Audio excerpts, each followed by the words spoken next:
Faure Gnassingbé au Togo ne veut pas combattre les terroristes au moment de ces faits. Patrice Talon au Bénin ne veut pas combattre les terroristes. Mohamed Bazoum, le juntar de Niamey qui devait faire boum, ne voulait pas combattre les terroristes.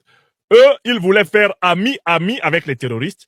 Ils voulaient céder une partie du territoire ouest africain aux terroristes. C'est-à-dire, en fait, le territoire que les terroristes veulent, c'est le Liptako Gourma, la partie la plus riche entre les trois pays que sont le... Que tout le monde a compris qu'au Togo, il n'y a pas d'indépendance et que c'est un camp de concentration, une prison à ciel ouvert dirigée par un monsieur, mais en réalité c'est l'Élysée qui a le pouvoir au Togo et que l'objectif aujourd'hui, moi ce que je peux vous dire, c'est que les Togolais veulent se libérer, veulent libérer leur pays. Les Togolais...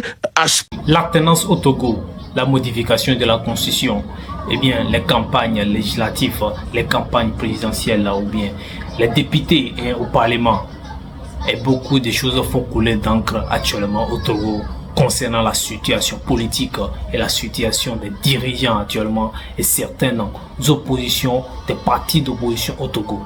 Eh bien, concernant le terrorisme, le développement économique, le développement social, donc tout ça là, fait partie des trucs qui font couler d'encre actuellement pour beaucoup de salive. Beaucoup de personnes interviennent pour donner leur avis, leur consentement, leur situation, ce qu'ils pensent, leurs opinions pour une modification ou bien une amélioration des conditions de vie ou bien des situations de développement des pays, des citoyens togolais.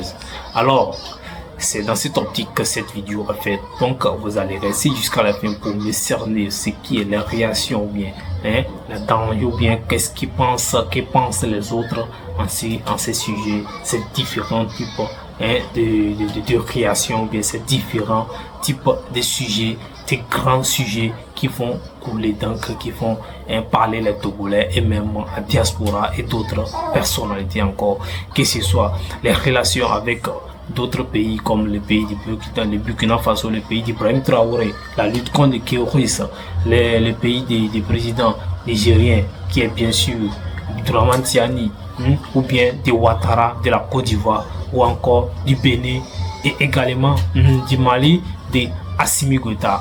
Beaucoup de choses sont à savoir, beaucoup de choses on est toujours en relation avec bien sûr le Togo et même surtout de l'Afrique de l'Ouest, et on peut parler de l'Afrique de l'Ouest sans parler de la CEDEAO. Alors chers frères, je sais rester jusqu'à la fin pour mieux cerner ce qui y en est. Pire à faire comme le Mali, le Niger, le Burkina Faso, mais on constate que il y a des puissances toujours les mêmes, les États-Unis, la France qui soutiennent Faure Gnassingbé au pouvoir après l'assassinat d'ailleurs, puisque vous parlez d'anniversaire du seul président légitime au Togo, Sylvanus Olympio, assassiné à l'ambassade américaine par des éléments togolais, français sur demande à l'époque de la France et des États-Unis. Donc, le cœur des Togolais aujourd'hui est très sombre et nous appelons à la solidarité du monde entier, surtout des médias. Il faut donner plus la parole, parler de ce qui se passe au Togo pour permettre à ce peuple de se libérer. Burkina, le Mali et le Niger, il était question de laisser cela aux terroristes.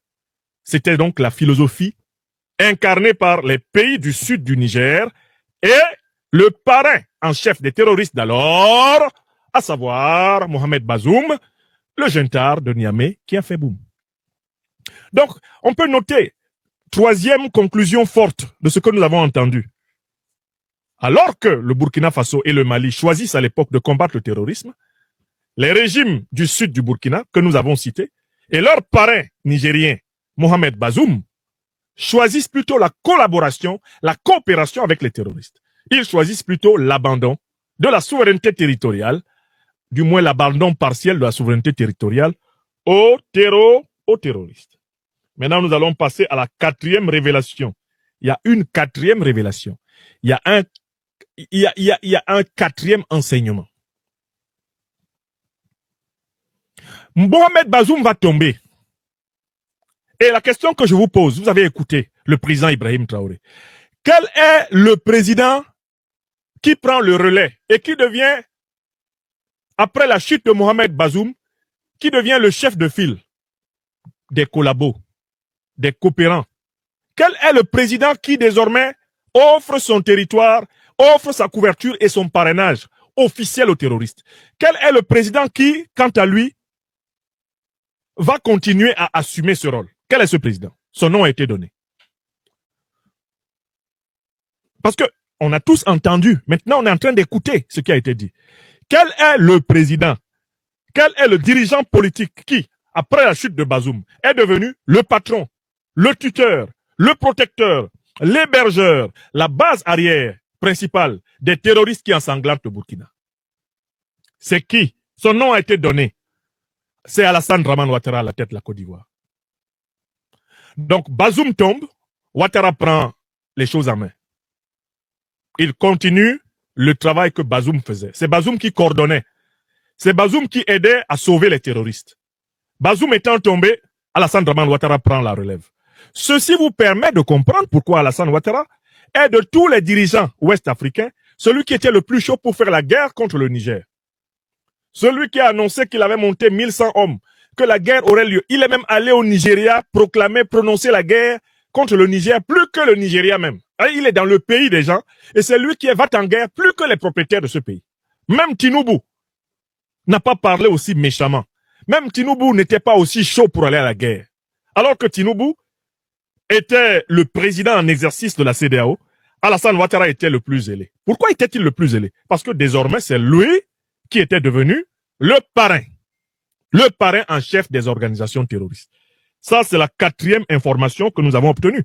Et ceci permet de comprendre pourquoi les terroristes, maintenant, quand ils sont en difficulté au Burkina, ou au Mali, ou au Niger, ils fuient en Côte d'Ivoire.